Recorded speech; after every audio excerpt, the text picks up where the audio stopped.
And welcome back, everyone. Welcome back to the semifinals of the very first Chaos Open Cup. Number 1. I'm, of course, your ZvP, and with me, I'm joined by another fellow CranKy Duckling member. I'm joined by the savior of esports, the hero of the wasteland. It is... Gura. Hello there. It is I. It's been so long since I've had a co-cast. I mean, you are casting a European tournament for some reason. Yeah, let's go. The casting jersey herself has arrived. Meanwhile, upon hearing this message, you have 1 minute in the chat to place your bets on who you think takes the series. Is it going to be our Zerg or Protoss? Who makes it to the finals?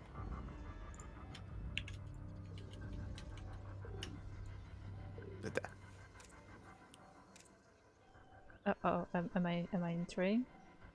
Yeah. Okay.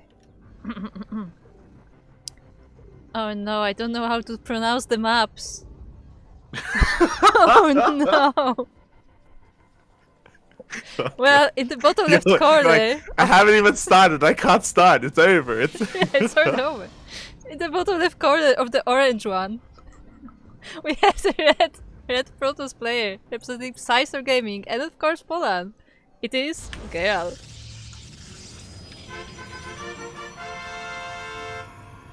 And spawning in the top right-hand corner of Alkioni, we have the Polish Zerg player representing Team Liquid. It is Elazer.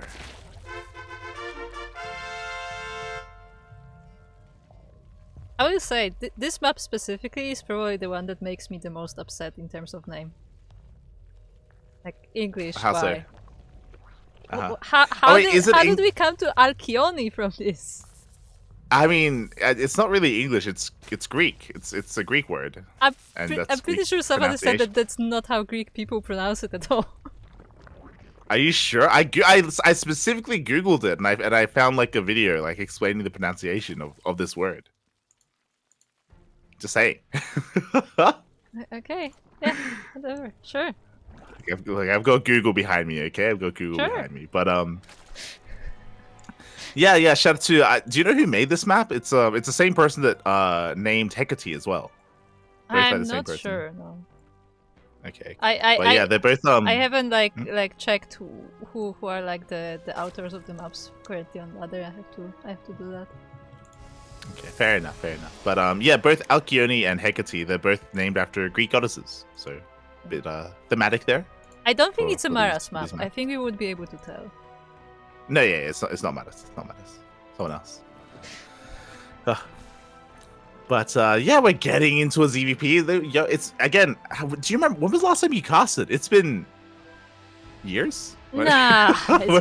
I mean, if it's like years like casting with Asher, then yeah, it's been like several decades. Yeah. It's been decades, Papi. It's been decades. Yeah, it's been a while. So I appreciate that you're back here. We both casted the previous Chaos event, the LAN events, the offline events. Mm-hmm. So I'm happy to have you here for the online variant of it.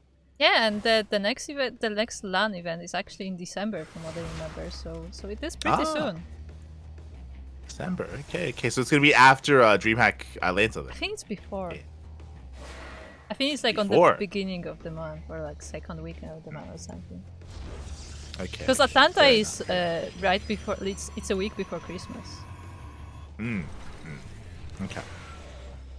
Fair enough. But yeah, so as Kuro is letting us know, we do have an event, or we will be having a Polish event towards the beginning of December, so look forward to it, definitely, as we're getting into this. And so far, the openers are pretty standard. Gerald, he's going for a Stargate opener into Oracles, nothing too crazy. Adepts are going to be threatening these bases, and we commit to the Shade. We actually, oh my god, we're forcing a pretty big reaction here out of Elazer. Yeah, and the drones are fighting the Adepts, and they are taking them down, but 4 of them also fall in the process. Yeah, pretty good damage here. As we are getting a bit of a raid from Mr. Sadsack. Senor Sadsack Papi. It's good to see you. Good to see you. Hope you had a great time. Hope you had a great stream, a great ladder session. Hope the smudging wasn't too hard.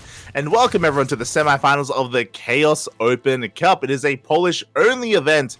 only Polish players are available. But oh my god, Gerald, he's popping off. He's getting a lot of damage done. Yeah, those drones are getting roasted. The Oracle sniping a few more there and surviving as well. So pretty nice damage from Gerald done. And Elazer is probably starting to feel a bit uncomfortable. Yeah, 10 worker kills already. We have the second Oracle hitting the field as well, so it's not over. We still don't have any drones. Still don't have any spores. And now I remember who I'm casting. It's Elazer. And fun fact, Elazer, he refuses to throw down spores. He is a very greedy player. His mantra here is that, hey, I can afford to lose workers because I'm just gonna make them and I'm just gonna replace them anyway. I mean, I guess there is some logic to it. I mean, it's been working for him so far. I mean, sure, yeah. It's one of those things where because of how greedy Elazer is, even though he's losing workers, like, just because he's refusing to make lings and spores and all this stuff, like, it kind of becomes, like, even in the end, with the damage that's being done. It's really crazy and a really kind of weird scenario to be in, but yeah, it's just how greedy Elazer is as a player. Meanwhile, Gerald, he's doubling down. After a Stargate opener, he's going for more aggression. Oh, we're actually going for glaives. Okay, I feel like I don't see glaives as much anymore as I used to, but I mean, it's definitely gonna be interesting considering that Elazer has no units still. Yeah, and you know, just like that, we have the boys being pulled once again into these adepts, and a lot of drones are going to be going down. The adepts, they will end up coming to the shade here, shading towards that natural way. So lings have arrived, and finally they will be cleaned up, but not before getting a lot more worker damage done. And the funny part is the adepts die right before the resonating glaives finish, so Elazer was actually not able to see that glaives are coming, but also, will Gerald actually commit to this? Because there are Zerglings coming now. There are Zerglings on the way, but adepts completely melt them. They're ideal against these lings. At the same time, the oracles, they get a little bit more damage done. 2 more workers do go down, and Elazer is now forced to make roaches. He now sees the adepts coming across the map. The roaches will help in the defense, but can he keep up with the movement of these shades? Yeah, we will see if he can. I mean, he has four bases to defend, so that is a lot of space to cover, and the shades are now moving his natural. The queens and roaches are here, but is this enough to defend? A good target fighting so far here from Gerald. He gets 2 more workers. He takes control of this third base, and he's shading towards the natural as well. The adepts, they've survived. They cancel the shade. They're going for even more drones. Yeah, the drones were actually being pulled to this base, but it was a bit too soon, and the adepts are being cleaned up. Yeah, only 4 workers go down. These glaive adepts were a bit lackluster, and Geralt is able to establish a 4th base. Like, his economy is looking good behind this, but Elazer, he's on 70 workers, and now he can focus on, you know, regaining control of his bases and taking up even further. Yeah, again, I guess his strategy works. Like, just make more. Just make more drones. Yeah. That's it. Just no units, just drones. It's crazy. It's crazy. Again, he's the only player that really does this. I say he's the only player. Chappie, of course, is a student of Elazer, and he does something similar. The difference is that Chappie, yeah, Chappie tries, but he fails. That's the difference. He doesn't quite do it like Elazer, you know, and I'm sure even he will admit that. But Geralt, he's kind of getting into the swing of things. He's transitioning into Blink Stalkers. We have a Bale on the way for eventually Colossus production as well. But the aggression from Geralt has mainly ended. You know, no more adepts. Yeah, no more adepts. He did get Blink on these Stalkers, and it looks like he will try to just, you know, set up on these 4 bases that he has, maybe expand in the meantime, getting some upgrades done, but at the same time, so is Elazer, and he is getting this Hydra then, he is getting more upgrades, and I just wonder when they're gonna meet. Yeah, it's kind of crazy. Like, look at the units lost tab. Elazer, he lost almost, or basically 30 workers this game. And that's a lot. That is not insignificant. But despite that, he's already on 80 workers. He's already on 86, and now he can focus on just building up a force, building up an army, focus on Ling, Roach, Ravager, and he has a come across these Zealots as well. He will clean them up. Zealot speed is not done. Charge is not done. It is not done, but these Zealots are still quite tanky, and he's losing a lot of links for it, but the Roaches are there. Ooh, actually being ambushed by the Stalkers. Yeah, the Roaches are caught out, but the Stalkers are out of position because here comes the rest of the army towards that natural base. We do have a Warpin available, so Geralt is in position. He shouldn't lose too much here, and Elazer is forced back. Yeah, looks like Geralt will be holding this position for now, but I mean, Elazer is gonna regroup, and he's gonna try to find another space, but can he do so as Geralt himself is planning an attack with those Stalkers, it looks like.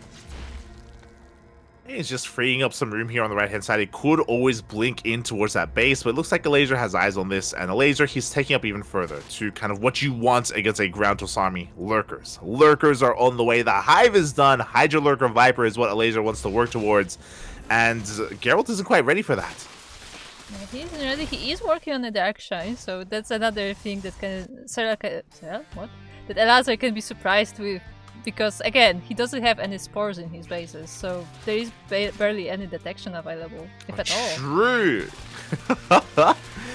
Yeah, as you said, there's potential, definitely potential with those DTs, but the lurkers are upon us, and again, Ground Toss struggles against a mass lurker army, especially with Vipers in the mix. Now, to be fair, we don't have any Vipers yet. It is only Hydra Lurker Roach, so not the most ideal army composition, but a strong one nonetheless. Geralt is working on Colossus, but Colossus, they have a hard time closing the distance between themselves and lurkers. Yeah, the thermal lance is being worked on, but it's not quite done yet. And again, like, just being able to reach them is not quite enough, as actually this base is under siege by Elazer. Yeah, this base is going to be going down. I mean, Geralt is double expanding, but as Geralt loses this Nexus, we have Elazer diving on the goal base as well, denying another base at the same time. Yeah, Geralt is being pulled apart. He's being pulled to this base, but he loses it, and he's completely out of position to defend his goal. Those are two different bases destroyed, I mean.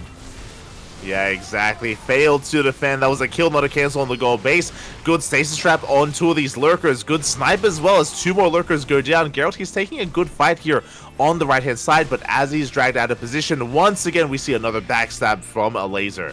Yeah, the status doesn't help there, as only two links get caught, and the rest of them will be now attacking the wall.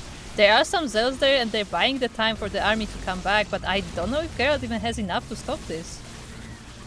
Yeah, as we do see Elazer forcing his way into the natural base. A good line of lurkers here, but detection has arrived and the lurkers are exposed. There's nothing protecting them. Yeah, it looks like the lurkers will be finally going down, but not without doing a lot of damage. The Hydras are in the natural. They are destroying the infrastructure. They are killing workers. There are Zerglings in the main base.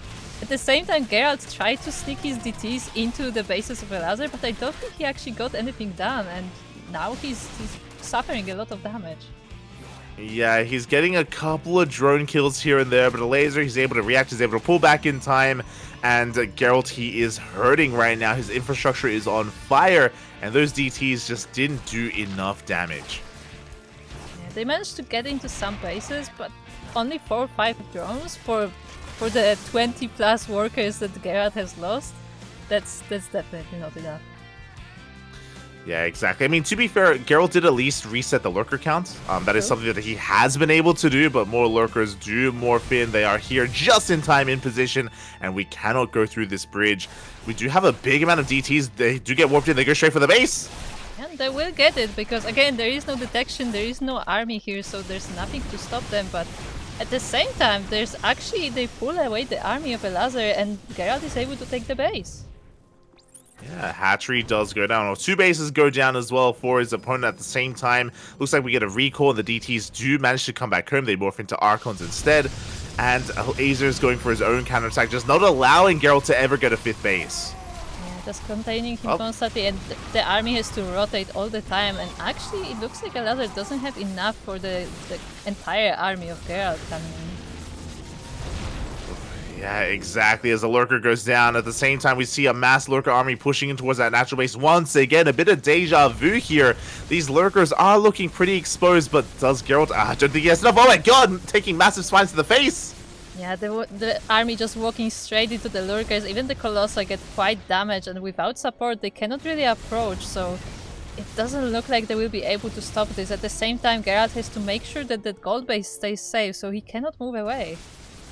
Yeah, exactly. He's caught between a rock and a hard place. He cannot turn away from the gold. He has to hold onto it. But in the process, he will be losing control of his own natural base. Overcharges popped, and it looks like these Colossus should eventually take care of these Hydras. Lurkers are a bit out of position, not covering the Hydras, but the Nexus will go down. Yeah, those Colossi also have no support, so, I mean... they're doing a good job, don't get me wrong, but like, one wrong move and they can all fall down. Yeah, they have to be very careful. They're very delicate creatures. And oh god, no, not like this! As Yeah. one Colossus will fall, the others are within range as well. They have to be very careful here as Elazer is escaping with what little he has. And Elazer is refining his army. Finally, Vipers have hit the field.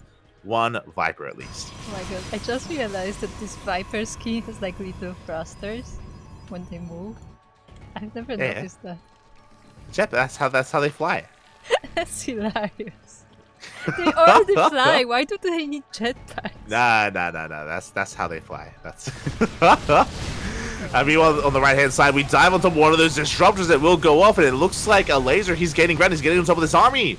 Yeah, he's killing the Immortals, he's killing the Robo units. The Disruptor will try to shoot, but actually Elazer dodges most of this damage, and the Disruptors will be useless here.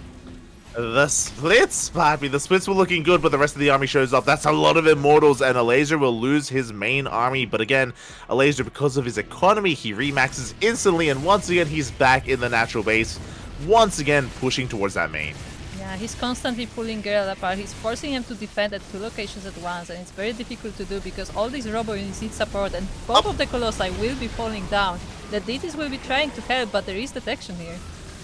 Or was. Yeah, exactly. As the DTs do go down, and this has just been an efficient trade here from Elazer. Again, he has a bank behind this. He has an economy. He can remax, and he will focus down what Immortals he can. Yeah, it looks like he will try to collapse on this army, but yeah, Elazer doesn't have enough. This is the thing, like Elazer never has enough to defeat the army of Gerald like head on, but because he keeps splitting it apart, like he keeps like winning these small engagements. Yeah, and finally, there's no army here. Finally, the goal base is exposed. It took a while, but Gerald has been pulled apart, and the Nexus will fall once again, knocking Gerald down to not just 4 bases, but 3 bases because he lost his natural base as well. Only 3 Nexus are left. Yeah, 3 Nexus are left, and not much resources on them either, because those are not fresh bases. Those are bases that have been mined for a while, and there's barely any minerals left there. Like, Gerald really needs that gold base, and he's trying to secure it again, but Elazer is still looming about. Yeah, this is just such an exposed base. You can attack from almost any angle here at this goal. The armies are moving out. Novas will connect decent Novas. Ooh. But again, Elazer just has an overwhelming army. Yeah, those are really good Novas actually on all these squishy Hydras, but look how many of them are still here, and they're just marching forward. Yeah, the swarm has arrived, the abductions are real, the disruptors go down, and there's almost nothing left here for Geralt. It was a valiant effort. He did a lot of damage, don't get me wrong, he did a lot of economic damage as well, but economic damage means nothing in the face of Elazer. I mean, as you said, he's the greedy player, so like, you know, trying to outgrid the greedy player is probably not an easy task to do. Yeah, Elazer, he likes it when you kill his workers. He likes it. That's not exactly what I said, but sure, yeah. That's what I heard. As we do see Elazer coming in with some of his lurkers, with his reinforcements, the base is going to go down at the same time. DTs are across the map. They get 21 drone kills. What we mentioned earlier, there in every base, actually, a lot of workers are going down. But Elazer, you know, he likes it. Yeah, I mean, even if you base trade, at this point, like, Elazer just has more bases. And he does have detection in the form of Overseers, so eventually he will be able to clean this up. Yeah, and Geralt, he is down to 1 base remaining, and Elazer is heading right for it. Again, the DTs, they did a lot across the map. They've crippled some of these bases, and they're doing what they can against the economy of Elazer. But Elazer has a massive bank, and he doesn't need those bases mining. Not right now, not when Geralt has no mining. Yeah, and the swarm will be rolling into the main base of Geralt, killing down the last probes remaining, killing down the last buildings, and this will be the end of game number 1. And GG gets called. Elazer will take game number 1, but Geralt had his moments, is what I will say. He did have his moments. He was able to get quite a bit of economic damage, and there were even a couple of fights that did go his way. Yeah, definitely. I mean, Geralt was holding pretty well. I mean, he did a lot of damage on the beginning of the game, especially with his oracles in particular, but yeah, in the end, like, the greed of Elazer just paid off. Oh yeah, exactly. And that's just, again, the mantra of Elazer. It's something that's very unique to him, and a lot of ZvPs, like, he just is willing to absorb the damage and to lose a lot of workers, but just because of how good his macro is. Like, I should put some emphasis on that. You know, his injects are on point, and he's just so adamant about just making so many drones and getting up to 80 workers as quickly as possible, and he just snowballs out of control. It's just a crazy thing to see and a crazy thing to go up against. Definitely. I will say though, in those final moments when Gerald had nothing and he was still in his base, I had some flashbacks to the finals of the actual house LAN event. I suddenly had flashbacks. I was brought back to the memories.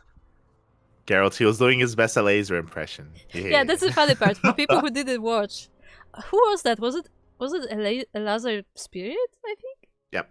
Yeah. Elazer stayed in the last game of the finals till the very end. He took all his spines, all his spore crawlers. He tagged them all into his main base. And the Spirit is like, well, why don't you leave the game? He's like, well, come for me. Okay.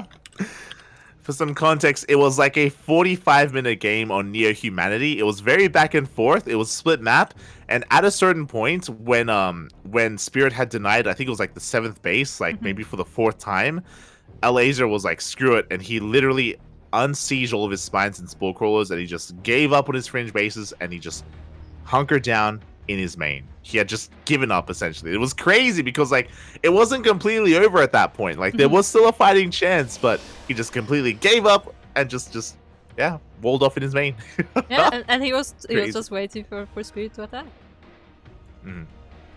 But Spirit is not in this game. He will be in the other series. For now, we are in the game 2 of this semi-final, as we are on hard lead. Why is it read as lead and not lead? English explain. I have no more questions. But we are looking at our red Protoss player representing System Gaming in Poland. It is Gerald.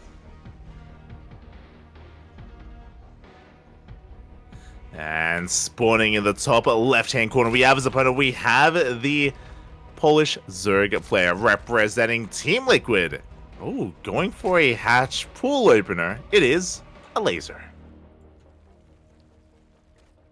In the chat asking who won though. Well, Spirit won. I highly recommend checking out the VODs. The VODs are on YouTube, and it was a really solid series. It was a lot of fun. The series was good. It was a best of 7 between Elazer and Spirit, and it was a lot of variety. It was, one of the more memorable series that we've casted here this year. Definitely one of my highlights of the year. It was beautiful. Beautiful.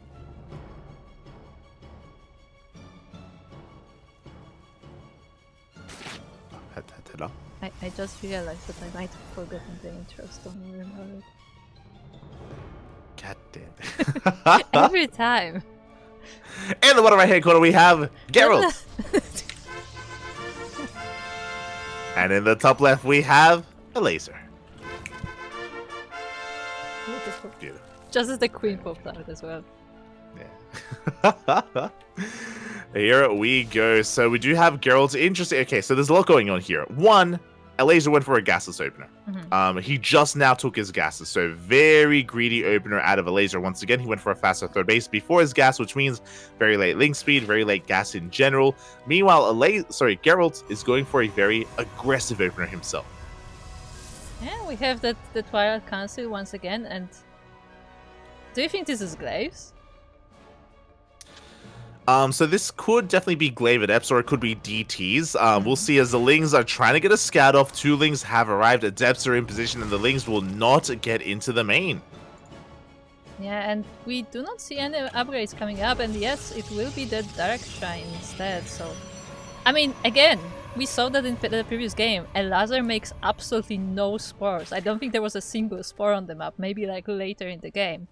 So sneaking in some DTs can really just win you the game.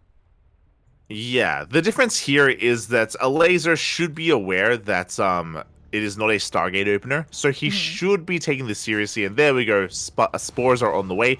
For all he knows, it could be Glaive Adepts, it could be DTs. He should be getting ready for both. And in a couple of seconds, we should be seeing either a Roach Warren or a Baneling Nest to help defend whatever comes his way. I mean, you say spores. It's literally one singular sport. It is only one. There's that Roach Horn at the 4-minute mark. So again, the Roach Horn is on time. The Spore is going to be covering this natural, but as you mentioned, it does mean that this third base is exposed. And when the DTs arrive, we could potentially get a kill on this hatchery. Yeah, maybe kill on the hatchery, at least some workers probably getting hurt. The main base as well will be vulnerable, but probably no major damage, as you said, because, I mean, we have the tech, we have the natural protected, so it will be just a bit of harassment. A big scout from Elazer. He comes in with the Ling. He does confirm the Prism, and he is getting ready here. The Spore is thrown down, and it looks like it should finish up in time. The DTs are going straight for the Spore, though. Yeah, that they are. There is a second one that's supposed to be made, but it's being cancelled, and now it's a dance of the DTs with the drones. Yeah, exactly. But we have a Spore coming in as well. Looks like 2 drones go down, but the Spore is in position, which means this space is safe and secure. Elazer will hold, and the DTs only get 2 worker kills. Yeah, not only that, he also gets a cancel on the third base of Gerald, as his links were not needed for the defense, so they went across the map. Yeah, exactly. Gerald, he was being kind of greedy. He was trying to expand and take a third base without anything at home to defend, and he will be paying the price for it. Gerald is stuck on 2 bases. He does kill a couple of Lings, but that is not worth it, as Elazer is getting ready for his own counterattack. More Lings are on the way. Lair in production as well, as Elazer is just happily joining back at home. I want to say, the way that Elazer plays is almost upsetting. It's like, no, I don't need any defense, what do you mean? And then he just doesn't. Like, what? Like, everybody else would just like straight up lose at this point, and no, he just doesn't need defense. Why? Yeah, he cuts a lot of corners, and he can be quite greedy as well, and it's terrifying. It's a terrifying thing, and you know, now Gerald, he's stuck at home. His third base is delayed. He's taking up even further. He's going for charge, not for blink. Okay, so we will be having charge. So, do you think this is like going into like charge with Archon or something? I imagine that's what we should be working towards. I mean, we already have the Archons. Yeah, right? exactly. So charge lot's going to be coming out behind that as well. Looks like a couple of workers went down across the map, but not too much. Only 4 workers went down. The Lings are looking for some more damage. They're looking to try to catch whatever they can, but so far they don't find anything. Well, they do find a lot of Archons, which do a lot of damage to them, and they have to like just run around. I mean, seriously though, Gerald is about to move out. Yeah, he is. Charge is now done, so we are hitting a timing here with charge lots and with Archons. Now, does Elazer have enough at home to defend? We have Roaches in production, but they're not ready yet. Only a handful are out. Yeah, we have the Queens as first line of defense, but they will be falling down despite the transfuses, and there's a warping of even more Zealots, and with not many Roaches out yet, like this is a very scary fight for Elazer. Yeah, exactly. As we just dive on the army, we're going to snowball out of control. The Roaches are falling left and right. It looks like Gerald has caught Elazer. GG gets called, and Gerald ties up the series 1-1. That was very decisive game too. GG, exactly. Just catching Elazer with his pants down. He was just being a little bit too greedy, having too much fun. His Lings did do a lot of damage. Don't get me wrong. They canceled that base, that third base, but he wasn't respecting the Archons that he was seeing, and he was delaying his Roaches a little bit too long against Gerald. Yeah, I feel like Elazer was expecting Gerald to, like, you know, macro up, like get some tech and stuff. But instead, Gerald is like, you know what? I'm just gonna make army, and he did. Pretty much, it was basically a 2-base all-in out of Gerald, but he was forced into that all-in as well because of the cancel on his third base. I'm pretty sure after that base was cancelled, he was like, okay, I'm just gonna commit because I'm just gonna be too far behind if the game goes on any longer. So, very decisive move out of Gerald, and just like that, we have an ace match. And this is what we spoke about earlier. Players like Gerald, players like Cristiano, players like Mana as well.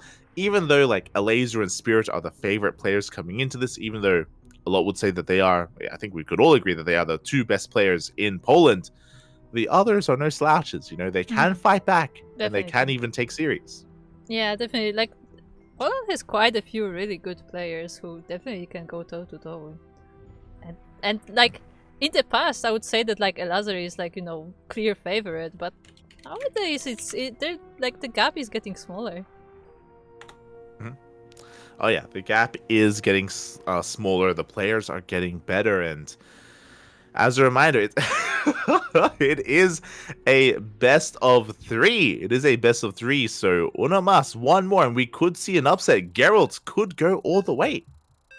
I also like how Light is showing his Polish knowledge in the chat, in the in-game chat. He is communicating. Dziękuję. Yeah. I am fluent in Polski, I'll have you know. True. As we are going all the way here into the ace match, into game 3. Kura, how do you pronounce this map? Hecate, obviously. There you go. I mean, Obviously. I don't know how else you would pronounce it. Silly English speakers. But anyway, we are now in game 3 of these best of 3 semi-finals. It's best of 3, right? I'm not wrong.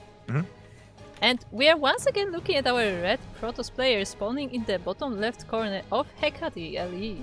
It is, representing System Gaming, Gerald.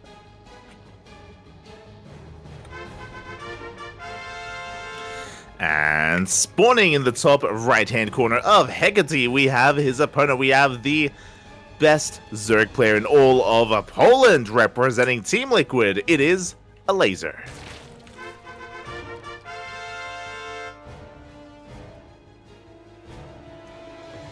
Here we go. We are getting into this, and Gerald has already shown us quite a bit of variety when it comes to his openers. Game 1 was a standard Stargate opener into Glaive Adepts after the Stargate, yes, but it was a bit of a later timing.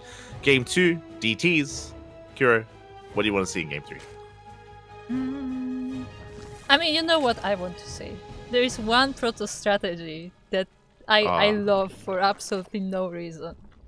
Cannon Rush. No. I mean, Cannon Rush is pretty good. That's solid choice, but no. It's something that Hero does sometimes. Something that Hearts does sometimes. Yep. Do you know what it is? Yeah, Mass Oracle. Yeah. It is Mass... Look, Mass Oracle is probably the most hilarious, legit strategy you can do, okay? Yeah. It's... Because it just looks like it shouldn't work, but it does. Yeah. I don't know if Geralt is a hero connoisseur, unfortunately. I don't know if he's willing to mix it up in that way. But, you know, we can hope. We can dream. That he whips out and does his best hero impression. I mean, for now, though, it is...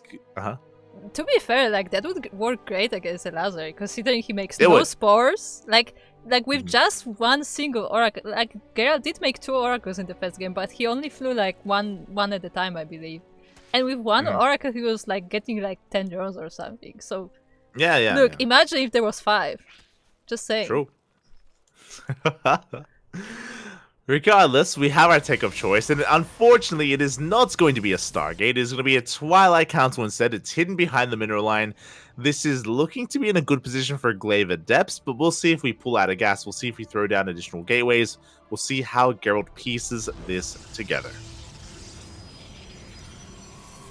I mean, Glaive Adepts would be not a bad choice, but we'll see if that's what he decides to do, because there is no upgrade there yet. Yeah, no upgrade yet here from Gerald. He may decide to go for something like DTs instead. Both of them are viable options, and we'll see what he commits to. Meanwhile, across the map, it is going to be a hatch gas pool opener. Meanwhile, show us up the Dark Shrine. Yep. I mean, Dark Shrine did pretty solid damage in game 2 for him, so maybe he's trying to, like, you know, catch Elazer off guard a bit again, but at the same time, like, that's not what won him the game. Like, Elazer was prepared for that. Yeah, the DTs were a little bit lackluster in the previous game, but the power of the DT opener is that you can fall back on Archons, and you can fall back on Archon Harass, and you can hunt down Overlords, and you can follow up with a push, as we saw in the previous game. I doubt Geralt is going to commit that hard to, like, a charge timing like we saw in the previous game, but DTs, again, they are a good way to either get a lot of damage done, or just back off, pivot away, and, you know, get map control. Yeah, Definitely, like the fact that you can transform them into Archons afterwards is definitely very useful and convenient. So I guess we will see some harassment from Gerald once again, and we'll see how Elazer responds to it. He's once again making a single spore. Which base is it in? Spores in the main. We do have a second spore on the way at the third base, so the natural is exposed. The prism is moving out. So far has avoided the overlords, but is finally going to be spotted here by Elazer. Now he sees what's coming, he knows what's going on, and he should be preparing back at home. Now he throws down another spore at his natural. Yeah, Elazer definitely taking this seriously this time, and this warp is actually going very low. It may go down. Oh my god. Prism barely does survive. One queen falls as well. Gerald playing with fire, but he will evacuate. The downside here is that, as you mentioned, that Gerald has taken a lot of... Sorry, that Prism has taken a lot of hits, and it won't be as useful here at actually protecting and ferrying these Archons around. Yeah, exactly. At the same time, the Lynx once again are going for the third base of Gerald. There are adepts there to protect it, but I don't know if those two adepts are enough. Yeah, exactly. We're going to be seeing another cancel on this Nexus. That is barely a cancel in time. The Lings will be cleaned up, but Geralt once again is contained to 2 bases, even recalled back home. Yeah, recalled back home. This time he is not going for the charge though. He is choosing for Blink instead and Robo Bay immediately. So I guess we won't be seeing another charge load Archon strategy, but rather he will try to defend his third base. Yeah, exactly. As the Lings arrive once again, there is no detection, but they're going to be leaving, backing off once getting that Zealots, and the Archons are hunting down whatever they can. As you mentioned, this is a very tech-heavy composition. We have very few gateways going into Blink +1 and Disruptors, and it looks like we want to follow this up with a Disruptor drop to try to get some economic damage done. Wait a second. A Disruptor drop in a War Prism that's like barely held together by duct tape. Yeah. You know where this is going. Okay. I mean, we are getting War Prism speed, so we can micro it quite well and try to keep it alive. It's going to be on Geralt, though. As you mentioned, there's very little HP on this War Prism, so Geralt, he has to babysit this Prism as best he can to keep those Disruptors alive. To be fair, I mean, I believe that Geralt can do that. Like, seeing his Oracle control, I think he has a good enough micro to keep this War Prism alive, at least for a little bit. I mean, he has to. Yeah. As the Prism is making its way back home, cleaning up some of these links here, but he does want to trade out these Archons for some Disruptors instead. The Roach army is amassing. This time, Elazer, he's not going to get caught with his pants down. He's going to be cutting workers earlier and making sure he has a Roach army to defend against Zealots. Yeah, but there are no Zealots. The Zealots are not coming. It's Stalkers. Stalkers are coming instead, but we do have an army to meet it. The Lings are across the map. It looks like they're going for a bit of a counterattack. No! The wall! It's not a wall! The wall? The Zerglings don't see though. So, I mean... Okay. Yeah, there's potential there, but it looks like we're bringing everything back home to defend. First Nova goes off, will miss, gets a queen. We have one more Nova left, and it will not connect with the Roaches. They bypass the Disruptors and go straight for the Stalkers. Yeah, and they killed on the Disruptors as well. They clean up the rest of the army. Some of the Archons and the Warpies get recalled, but a lot of the army is going down. Yeah, exactly. That was a disastrous fight for Geralt. He loses almost everything. The Stalkers are being chased down as well by these Roaches, and Elazer is snowballing out of control. There are no Disruptors. They got sniped earlier. Yeah, both of the Disruptors went down. There are only 2 Archons here. The rest of it is Stalkers. And this Roach army is overpowering. There is the shield battery, there is overcharge, but it can only last for so long. Yeah, and the overcharge runs out. One Disruptor is on the way. It is making its way here towards that natural, towards that third, but alas, Geralt, he loses all map control. He cannot take a 4th base, not freely yet, and Elazer takes a 5th. Oh, the single Zergling will deny it. Yeah. Okay. Now the 4th is on the way soon. I guess not. We're working on it. I mean, there's Stalkers in position to help defend. At the same time, we do have a War Prism Disruptor drop across the map, but the Roaches, they do show up here, and they will be deflected for now. Yeah, as you said, for now though, because if you remember, that's how Gerald lost his first game. That Elazer just kept attacking on both sides of the map, and Gerald just wasn't able to split enough army to defend all of it. Ooh. Up! Ooh. Up! Ooh, that was nice. Massive connection here. Elazer is caught out, so good trade for Gerald. That is what he needed. That is what he needs to keep going as well. The problem is that Elazer, throughout all of this, is on 83 workers. He's on full saturation here on 4 bases. He has a hive, he has vipers, and he has lurkers on the way. So the era of roaches have come and gone, and it's all about the Hydra, Lurker, Viper. Yeah, it's like, oh, Elazer wasn't paying attention to this army. Oh, he doesn't need it. It's like, oh, okay. He likes it when he loses roaches. He didn't want them anyway. He didn't. He really didn't. As here we go, the lurkers, they have arrived, and Gerald is going to be pushing in at the same time. He does have a war prism here on the right-hand side, but Elazer is keeping up. He has a Hydra army to meet up with it. Up! Ooh, some of the lurkers are already falling down. Actually, all of them died, I believe, and now it's just mostly Hydras in this army, and the base will be going down. The base does fall. Meanwhile, the prison that tried to get into the main also fell as well. So Elazer can focus on his main defense. He's rotating everything over. And he did lose a hatchery, but he's still on 84 workers. He maintains his worker count, but he needs another base to actually make use of it. As Geralt is going to be rotating around, he's going to be trying to catch some of these lurkers. Yeah, and they only just hatched. They are not burrowed yet, and they have to just run. Yeah, Nervous go off once again, and oh, just barely does not connect. It looks like the lurkers, they will hold on, but you know, the base goes down.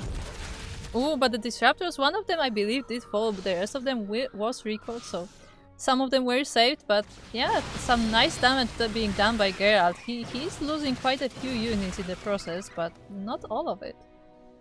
Yeah, exactly. Like, because he's able to keep the lurker count low, like, this is still a fight that Geralt can take. Like, this is still winnable for him. These Vipers are exposed! Up! Up! The He wants them! The jetpacks! The jetpacks saved them.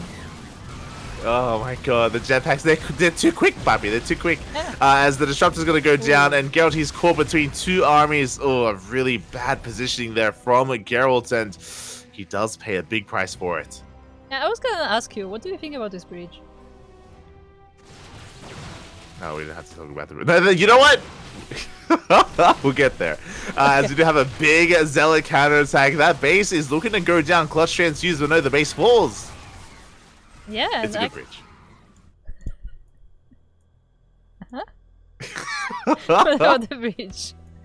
It's perfect. Look at it. It's worn out. It's about to fall over. There's like vines growing on it. That was remember, that was the problem that I had with the other bridge on Romanticide, because the bridge it looked pristine. It looked brand new. It was like just like freshly like wood that was cut down. It's like what is going on here? Who put this bridge here? It doesn't make any sense. For those This bridge has been here for years. For those who missed that era of CranKy Ducklings, Light was incredibly triggered by Romanticide bridges. The bridges on Romanticide didn't make any sense, okay? Whoever put those bridges there is a clown. Is an actual clown. Every time he sees the bridges, just gets triggered immediately. Awful bridges on Romanticide. These bridges, though, again, they're good. They're good. I like They're like made of ground. Yeah, exactly. They're natural. That's not how bridges work. As all these lurkers are dying to disruptors, but disruptors die faster. Yeah, we do manage to yoink in those disruptors. Good surround though. The Zells, they clean up the lurkers. Gerald's able to take a more efficient fight. The Vipers. Oh no, the jetpacks didn't help them this time, and the Hydras will be cleaned up as well. Actually, Gerald is holding this. Gerald is holding Elazer off. A very scrappy game. Gerald lost all of his disruptors, but he kills all the lurkers and he snipes all the vipers as well. And just like that, Gerald has momentum going his way. He's going to catch another Morphian lurker. We have more lurkers in production, but this base is going to go down. Yeah, there are a few lurkers there, but not that many. Once again, like, Gerald makes sure that the lurker count is low, so he cannot be overpowered. At the same time, the DTs are actually in the base, the Zealots are in another, and Elazer is getting overwhelmed. In the blink of an eye, 3 hatcheries just went down. The Stalkers, they come in from behind. They catch some of these Hydras. They get the Lurker as well, and Elazer is losing his entire army.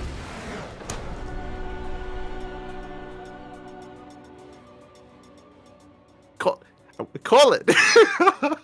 I threw you the ball.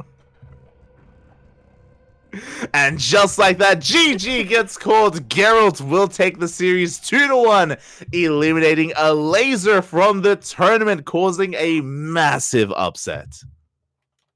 Look, I leave the hype casting to you, okay? I threw the ball to you. And You catch the man, ball. it just passed Catch me, it. and then I put You my just- hand up, and it was not there. God damn it. Este core.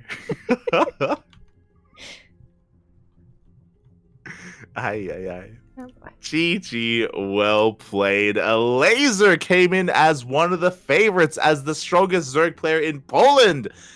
And he had a solid run here to the semis, but Gerald stands in his way, and Gerald takes down Elazer. That is insane. Yeah. GG. As I said, like in the years past, I would say Elazer is a clear favorite, but nowadays, like all these players are getting pretty good, and as we can see, Gerald is definitely able to take him down. Yeah, he is.